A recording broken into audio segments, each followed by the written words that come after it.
Now I'm going to be soldering this ring onto the shank. It's just one of these.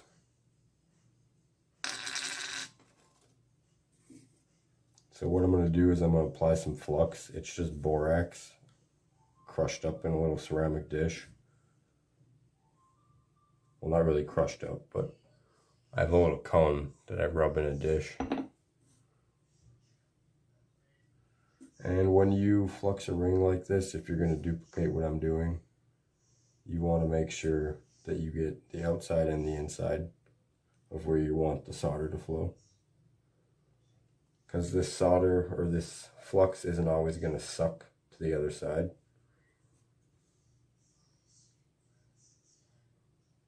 And the solder won't flow there if the flux hasn't cleaned it properly. What the flux does is at high temperatures it keeps the metal from being oxidized. And solder can't flow on an oxidized surface, even tin solder with a copper pipe. I think copper soldering is harder than silver soldering.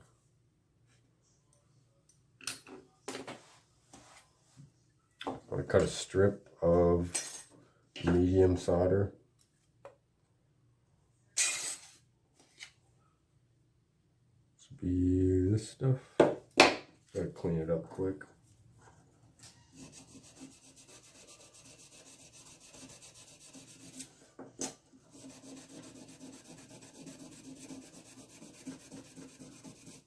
So if you're ever having problems with your solder, oh, sorry there. It might be that your solder is dirty. The flux doesn't always clean everything off of the solder because it's floating around your bench and it can get really dirty. I don't know if you can see I just polished this side. I've had issues like that before. And all I did was scrub my solder down with a little sandpaper and it worked a lot better. So all I'm doing right now is cutting a little strip. Trying to. And what I'll do is I'll stick it in my little borax dish just to get it nice and clean because I touched it there. And now the fun part.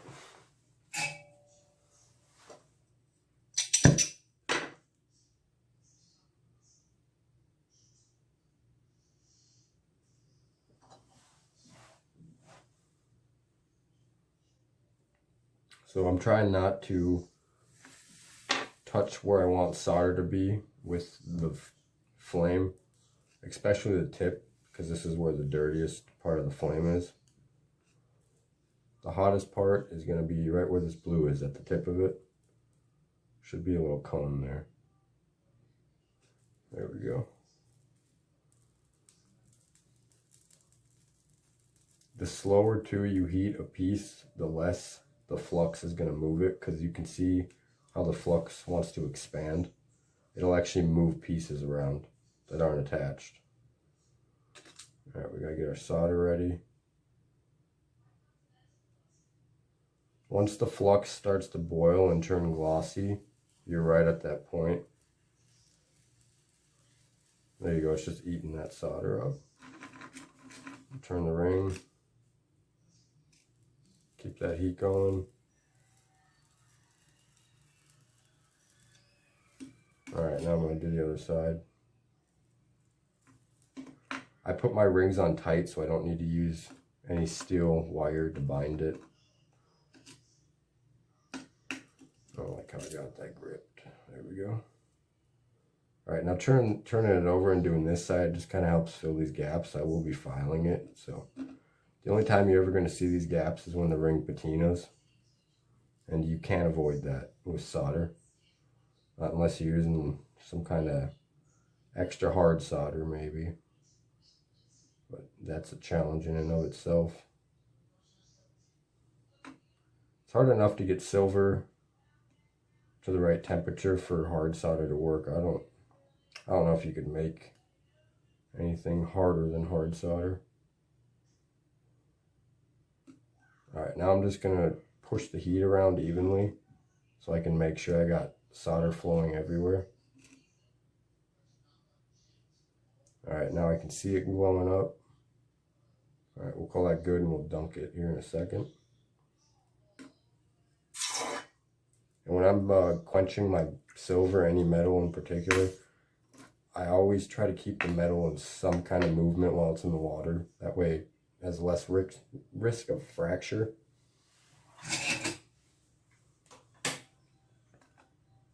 Alright, here's how the piece looks when it comes out of the quenching.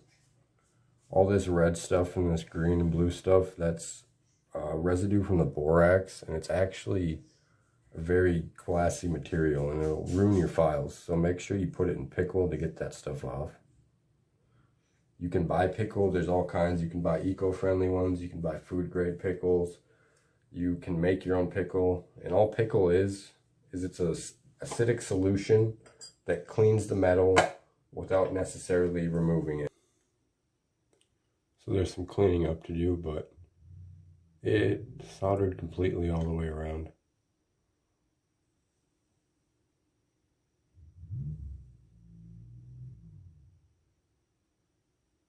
You can clean up the inside too with the edge of the file. You just kind of be careful how much pressure you put going downward. Try to put all your pressure inward. Alright, so what we're going to do is we're going to test fit it.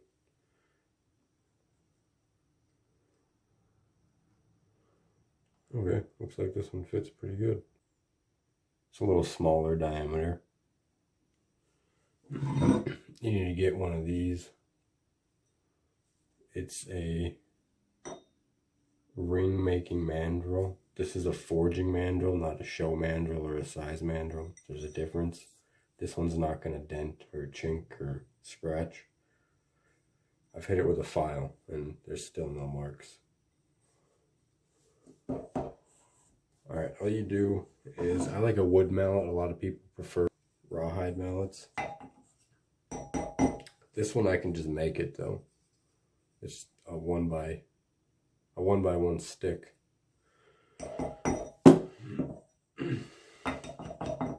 So what I'm doing is all those kinked areas, the raised areas, I'm just hammering those around, and that usually rounds the ring out pretty well.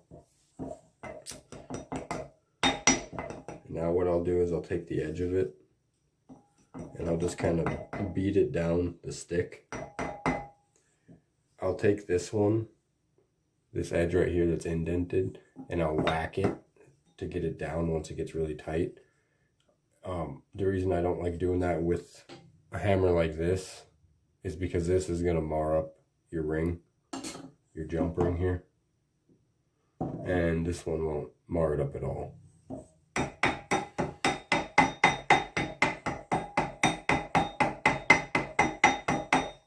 But that's how you stretch them. Then to flatten it, you're just going to put it on a flat surface like that right there. You're going to take something else that's flat like this, machinist square, and I just tap it like this.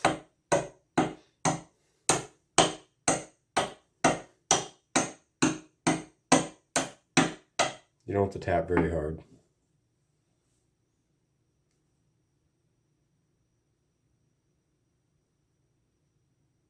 And that's how you stretch and flatten it.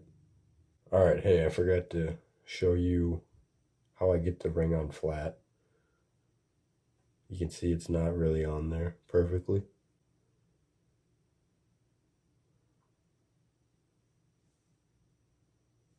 What I'll do to get this on flat, again, flat surface, take something else that's flat, and you're just going to gently push it down in all directions. And before you solder it, you're going to want to check it out though. That's looking pretty good. Sometimes what can happen is one edge will be pushed up a little higher than the other. I'm not sure exactly how or why, but you're going to want to fix it if it is. I think it might be because the ring isn't perfectly flat. Alright, so this is an 8mm wide channel on a 10mm shank. I'm gonna check my edge. Alright, we're good. Gotta get my flux ready here. And same as the top, we're just gonna flux where we want solder to go.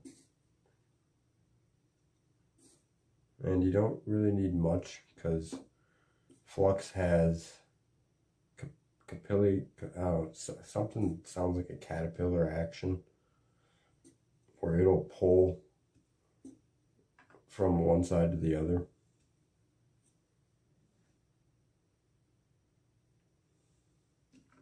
And again, we're gonna do the inside as well.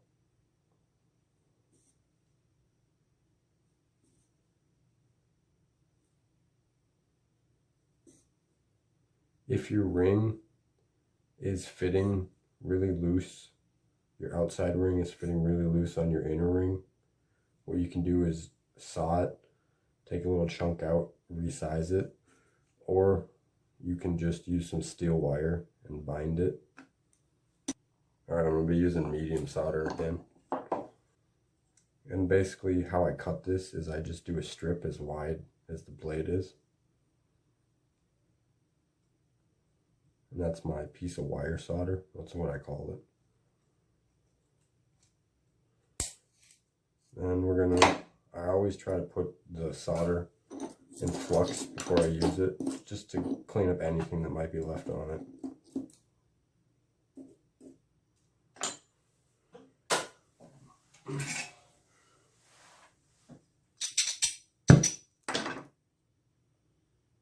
Gotta be careful not to burn the camera.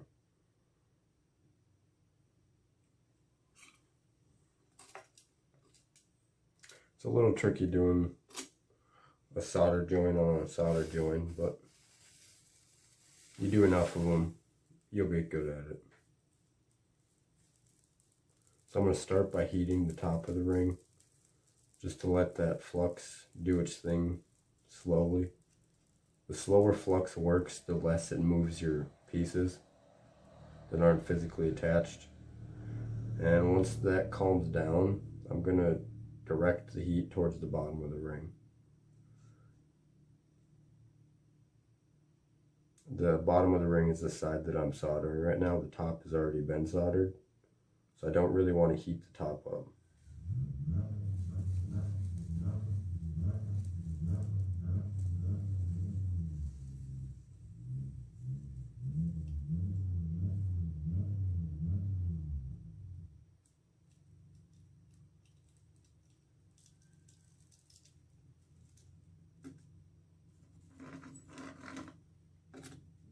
If you're having problems getting your metal hot enough, try bringing your torch in closer or turning your torch up. Maybe try a different tip.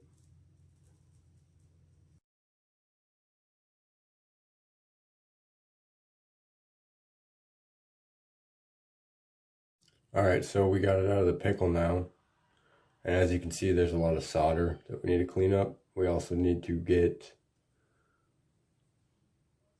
the edge of this ring flattened with the edge of this jump ring. I'm not sure what you would, this would be a big jump ring, but the outer ring here, we got to get them flattened so that way this will disappear. This valley here, we'll get rid of it on both sides.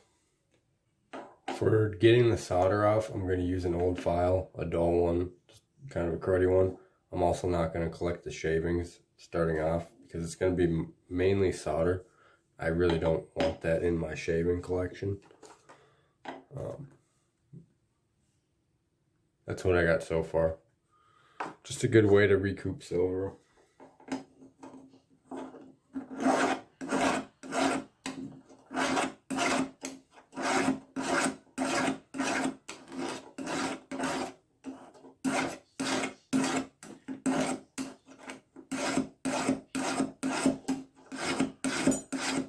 And it's just a lot of this. I've seen people do it where they get sandpaper and go like this. I guess do what you prefer.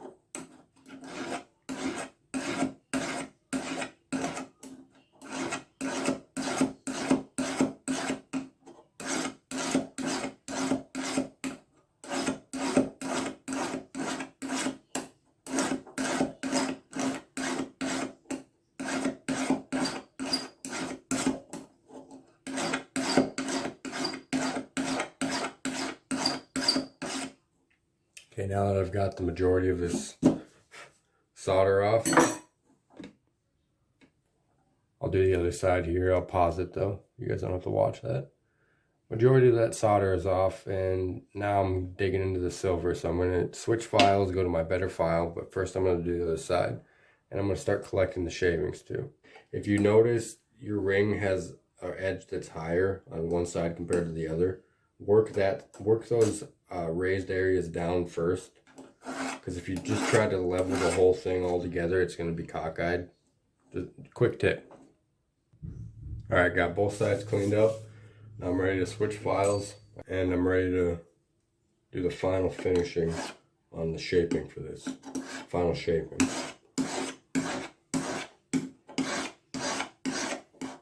This is going to be a size 13.5 ring.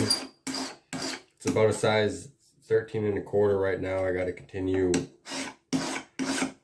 shaping the inside. That way I can get it up to size.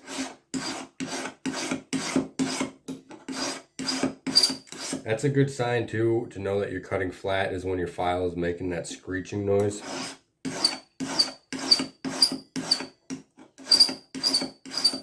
And I think you can stop that sound by taking some lubricant, just a little bit.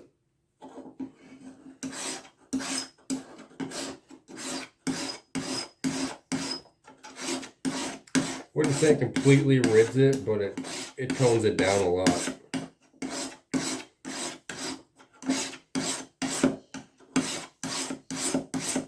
And this file is a way more expensive file compared to the first one you saw me using.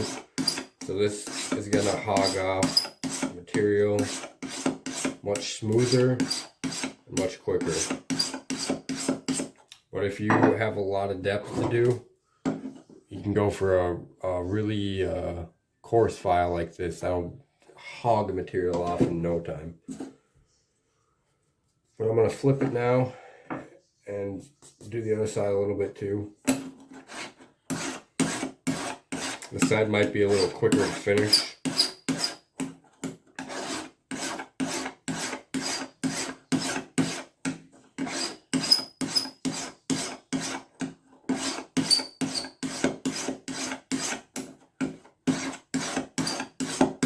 Alright, I'm going to pause it here, then I'll start it back up when I'm getting close to being finished.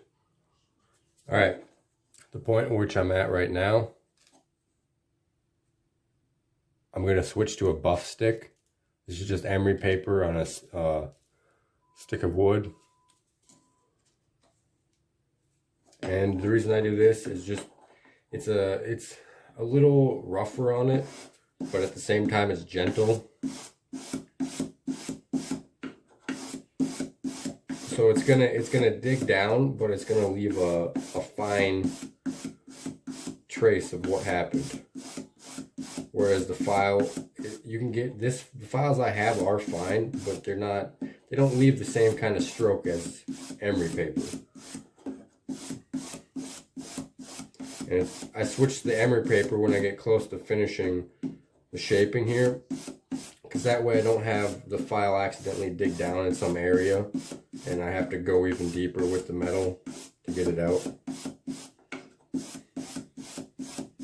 Make sure you're always rotating the ring. I try not to do more than 3 or 4 passes between rotations.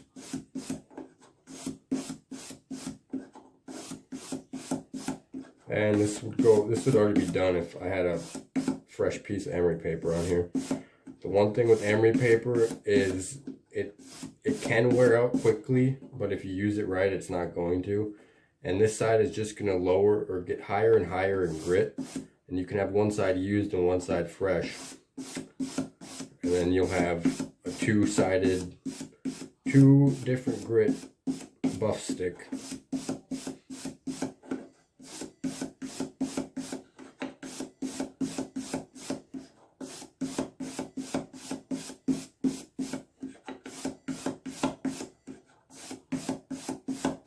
Alright, looking pretty good. I got a little dip right here I got to get out yet, but this is as much as you guys need to see to learn. I might take the file back to this side just because I can see a little bit right here too. And so with silver solder, you might be able to see where it was joined, the two rings here. You're never going to be able to completely hide a solder joint if it's visible. You can tuck it behind things, but when this ring patinas, you're going to see that. It's not a big deal. I mean, it polishes right out, but just keep that in mind if you're working with silver or buying it. Got another quick tip for you guys. If you're trying to do a brushed finish, you're going to want to pull from one edge to the other. Try to keep it as uniform as possible. Okay, so when you're done doing the filing and the sanding with the emery paper, your ring should look something like this.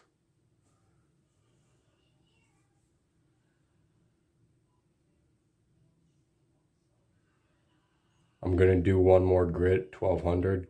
That was just 600 grit. I don't go past 1200 for silver. For resin, I'll go up to 5000, 600, 1200, 2000.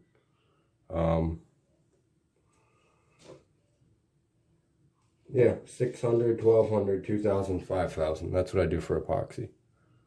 But next step is to clean up the inside here and put a little flattening on here. I like to leave these rounded for the buyer, because when they put their inlay in here, they're going to have to file it down or sand it down, and then they can get this flat themselves. So I'll show you guys that next. All right, what I'm going to do now is, you can see there's a pretty big chunk of solder here. I'm going to get that off using a file like this, one that'll fit in this void here, just barely. There we go. Now with the inside of this ring, you can be pretty rough because you have a decent amount of depth from about here down. So don't be afraid to be too aggressive.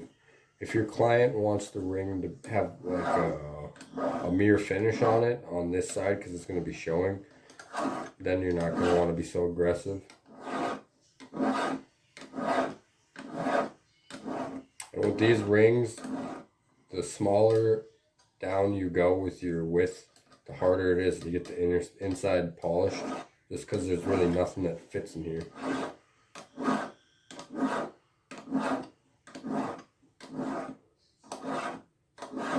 Alright, we got that chunk of solder.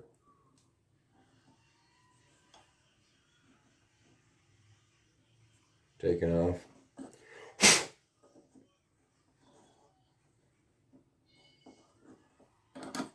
We gotta take it off the inside too.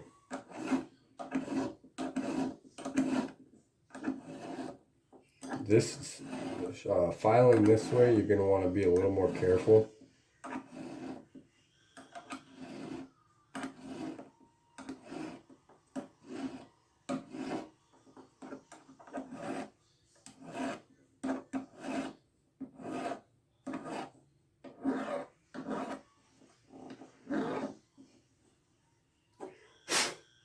Alright, well that's how you remove chunks of solder that you don't want there. Alright, I got the inside cleaned out now. So what we're going to want to do now is take a wire brush, just because there's these little nooks. You can kind of see the white.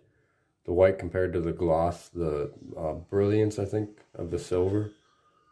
We're going to go ahead and take a wire brush and scrape that out. The type of wire brush you have does make a difference. A brass brush is going to wear at the silver, but not nearly as much as a steel brush. If you're really particular about scratches, use a nylon brush. I've never had a scratch from a nylon brush, even on a fully polished surface. I'm just going to go like this Get those nooks cleaned out, get any shavings out of there, get any grit from the file out of there.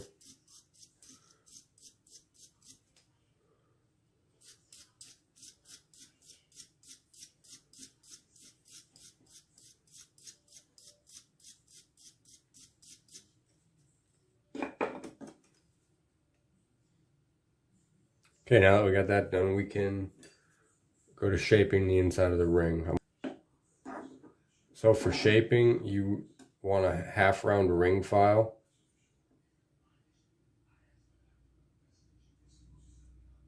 This is a number 2 cut, number 4 cut. And this file would be the number 2 cut, I think. Yep. So what we're going to do is we're just going to keep going round and round, just like this. Try not to stay in one spot too long. You'll create a flat area or an area with a dip, and those are kind of hard to get out and you can't always fix it.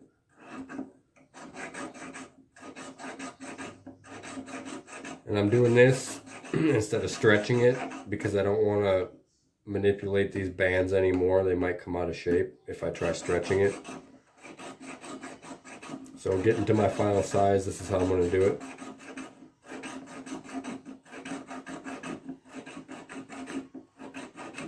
You can turn your ring around to get a more even cut.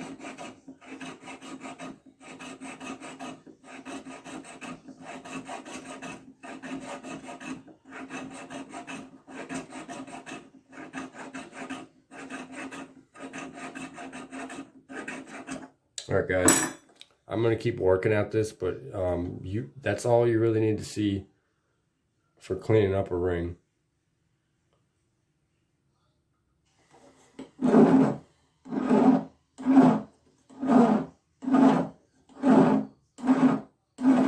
When you're filing a surface like this, always keep your file in a rounded motion.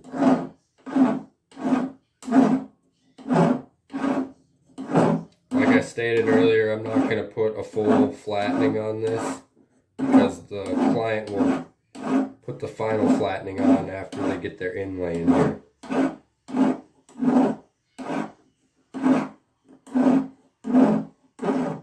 Alright, that's probably good.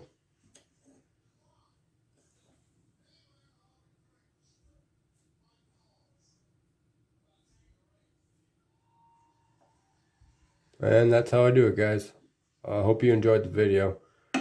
It took many gigabytes of storage. Alright, God bless you. Have a great day.